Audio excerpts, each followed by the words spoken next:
Ladies and gentlemen, welcome the host.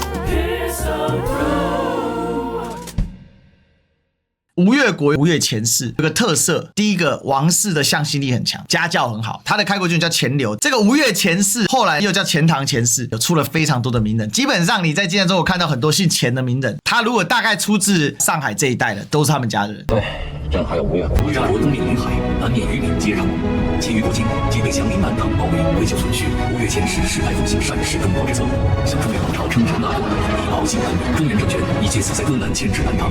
在此战略之下，吴越国专注内政，发展民生，在乱世中维持了一段相对稳定的时期。吴越国第一个立国是最长的70几年，第二个吴越国从立国之初到灭亡，它的领土几乎没有什么改变，它很少扩展领土，所以它这个国家非常的稳定，再加上它的位置很偏安，它守在这边，它一面面海，所以它的防守压力小，南边都是弱国，它只有来自南唐压力比较大，但南唐也不太敢这样一直打它，因为它确实也蛮硬的，所以两边就基本上呈现一个平衡状态。还有一个事情是，因为它跟南唐有华江还有太湖，所以还有很多地方是用水军就可以守住，他们水军很厉害。那还有一个是吴越国的船运很强大，因为它向中原送粮，平常是可以借到南唐，但是很多时候要靠海运把它送上去，所以吴越国在这边，因为这个地方叫舟山群岛，舟山群岛到今天舟山宁波港现在是中国前3大港之一，这边是洋山港，所以整个杭州湾这边就船运非常发达，这个岛都有住人哦。吴越国当时就从杭州湾出发，从山东大概在青岛这边登岸之后，就把粮食送上去，善甲治兵，就是说他们的军队常年虽然没有那么打那么烈度的仗，但是吴越国的军力战力相当不错，待遇好，经济又发达。水在建州，大军没了粮草，惨遭败局，成万的兄弟死在了那里。我们这些活着的弟兄就是想不通。这段历史好复杂，我的天，我冒冷汗了。钱弘俊东府安抚使，这个是吴越前世，你看到姓钱就是他们的王室，他们只有称王没有称皇，他们会用兄弟来协助执政。中原为了争论边缘16州的儿皇帝一句话，大王就把粮草都送过去。背后我们吃着饭，兄弟们都不得歇茶，这是何道？内衙步兵校尉，这个是禁卫军，内衙就是管皇帝的安全。对，内衙步兵校尉，校尉相对是教官的角色，但是每个时候实际又不太一样。不过基本上军中是领导职。还是日子过得久了，长脾气了。你敢在这里往你大王的教令，从军参见胡令公。这里内衙马步军右统军使，这里为什么内衙跟前面赵弘应的官职不太一样，但是对应的，因为赵弘应的官职是皇帝的亲军，这个是大王，所以他要降一级叫做内衙，但是其实这是马步军右统军使，相当于是整个禁军第一人一把手，这时候他是权臣胡进使，参见胡令公，这叫胡令公，有实权的有时候都用令公去称呼他，穿紫袍宰相，所以虽然他们的官衔都低了东燕王朝一阶，但实际上他们就是这里的多爱，而且在五代十国时期，军职跟文职是交错的，很复杂。军职通常同时身兼文职，那个时代的文人都会打仗，没有什么文人跟军人差别了，因为人人有功练，你不练功就死掉。也是有少数完全不练功的人，但多数的人都要同时能够能文能武，所以赵匡胤也是能文能武。所以看到紫衣服就要知道，他就是仅次于皇上或者是当地的割据的国家的国王，而且因为唐代以来都是群相制，所以穿紫衣服有好几个，所以这里就很清楚。但是你可以看得出来，他是多哀，他是敖二。寡国等可担待不起，亡命惶惶，谁敢轻忽？只是为了替弃灾出生入死的弟兄要有些赏赐，才得与大郎君分说明白。老令公是军中元种，此中的情力自然是晓得的。你是天福2年部的军纪，今年也有65了吧？回老令公的话，我将是7月的生日，全话是66了。当年许再思之乱，惹得先王好生狼狈。许再思之乱，印象中应该是钱镠时期吴越蛮大的一个内乱。钱镠就是吴越的第一代国王，钱镠、刘将、许管、许再思生变，危机两侧。当时钱镠差点撑不下去，我的天哪，这不容易，就是一个大的乱世。还是当今大王为父分忧，去宣州天子做了上门女婿，这才收拾了首尾。我记得那时候府上人人为难，不肯跟从。大王去宣州的时候，身边只带了你一个长随。因为当时是这样，宣州就是今天的宣城，然后呢，吴越跟阳吴之间的分界线就是以太湖为界，常州是归吴越，宣州就是在太湖两侧2个大城，这就是湖州、苏州，它是这样对应的。当时他为什么去宣州？简单来讲，类似是去求援的。当时应该是阳武，我没记错，他们这里是有一个众将驻守，去当了类似直子，但是是用和亲的名义去。往事一一，死之令人唏嘘啊！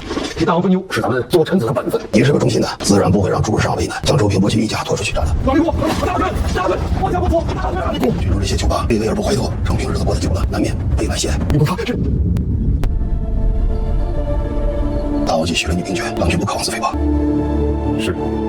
你看着胡进思，钱元贯，吴越第2代君主，他是难得很厉害的第2代，因为这一大堆不太行。把周平给杀了。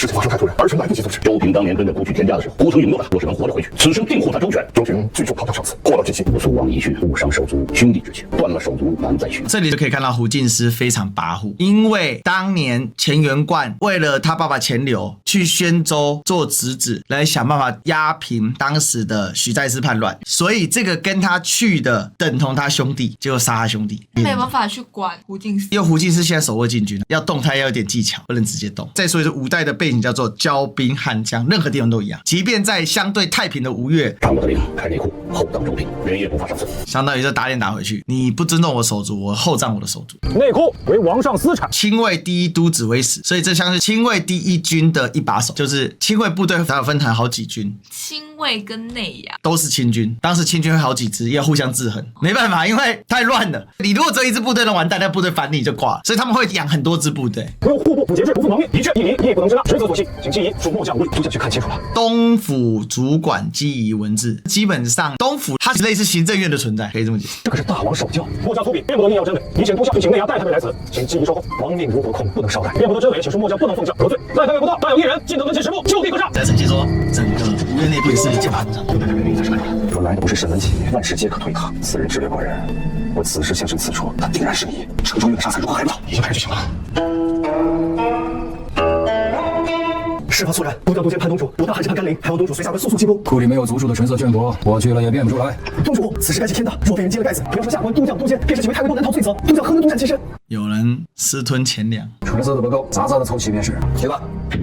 那杂色能凑齐吗？飞律和电信都凑着，倒是能凑齐，还只是个屁。现在都已经火烧眉毛了，哪还有那么多供员？大概有1053年都防守航空箱了。莫，你看这个政治斗争很高段。吴越王因为胡进思的跋扈，杀了他当年跟着他出生入死的兄弟。因为他刚才说他是老忠臣，你看他说是老忠臣，他就把他出去砍了，什么意思？他在削弱王的权力。王的一个反手，我要去内库取钱财，那完了，我早就知道你们贪了，但是我没有时间整你们。那现在一搞他们人仰马翻，因为只要爆发亏空事件，那就是欺君之罪，那是很严重，不能开玩笑。所以就有人要掉脑袋，或者至少有人要掉官。所以你就看到说这里面层层叠叠在斗争，吴越的内斗也是很激烈的。下官督促2子管记忆文字身份级参见内宫。快出来！我想何处去？这样有请吗？谁给你的胆啊？敢在皇宫内公然抗拒皇命！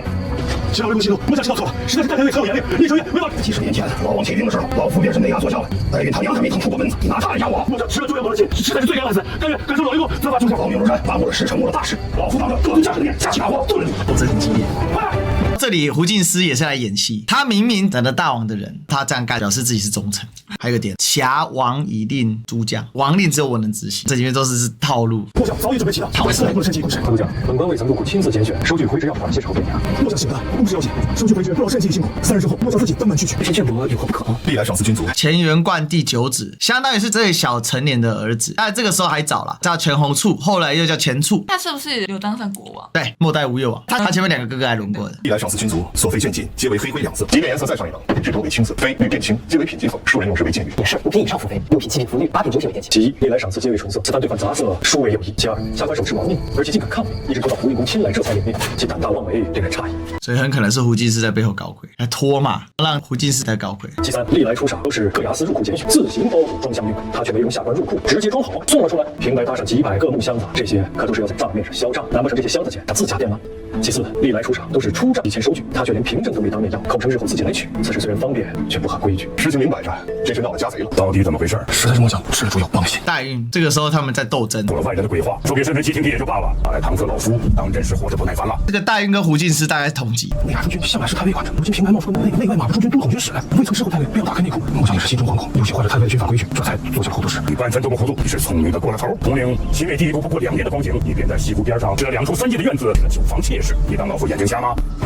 末将实在不敢欺瞒任督将以来，是我外望不少消息，只是有2条，只是不敢有悔。营中2将不敢克扣空额，若是犯了这2条，末将情愿万箭穿心。敢不敢，犯不犯，不是你这张一口说了算。你将内库2年出入的账籍送到老夫府里来，你死不死，总要查验清楚，才有公道。谨遵老太尉军令。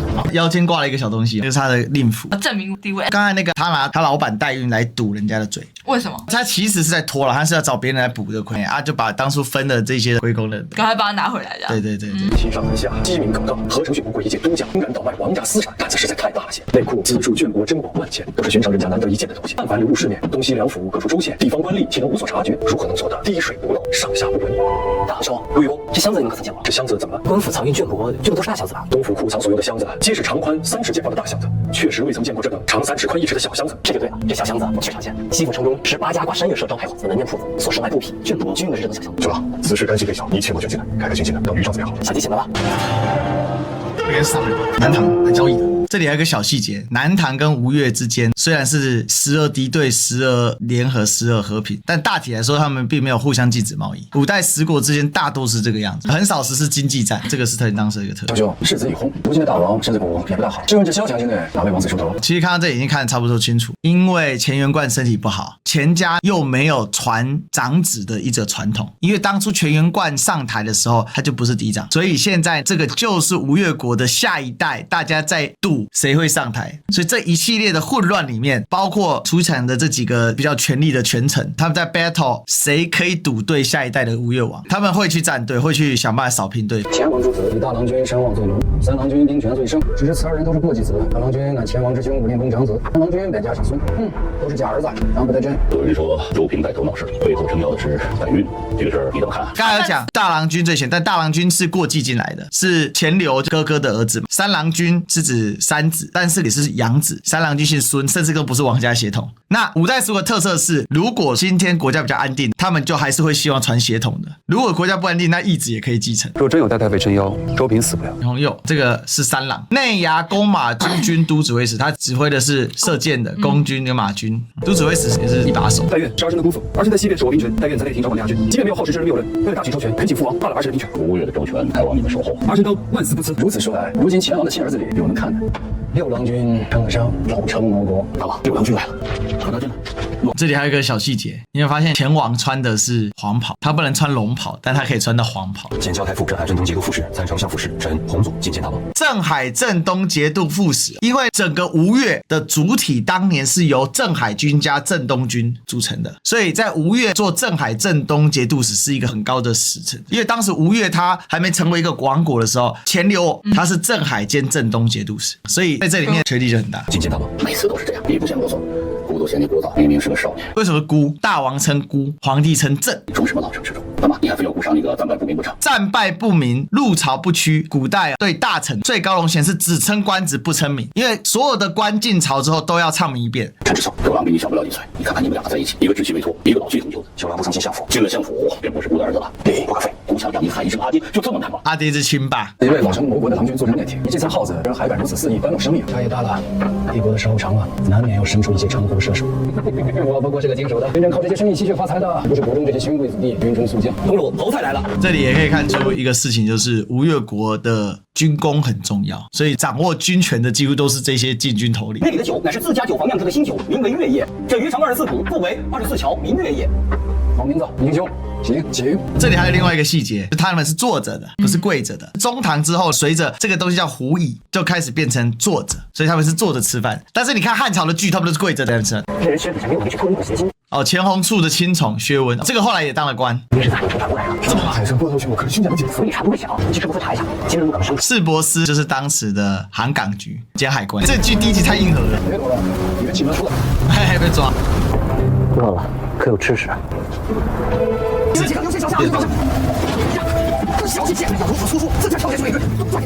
有运兵甲，有人要政变哦。随随便来，这还真的有。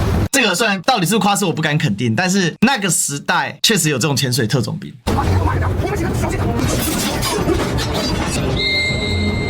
应该是。大公主今晚安心处置，小人大公主一番之恩，尚未回报，不可善。大公主莫放心，可遣1、2心腹在此守护。仔细伺候好这位小郎君，不要怠慢。公主是指大公主。慢些，少点。这很危险，不要救险。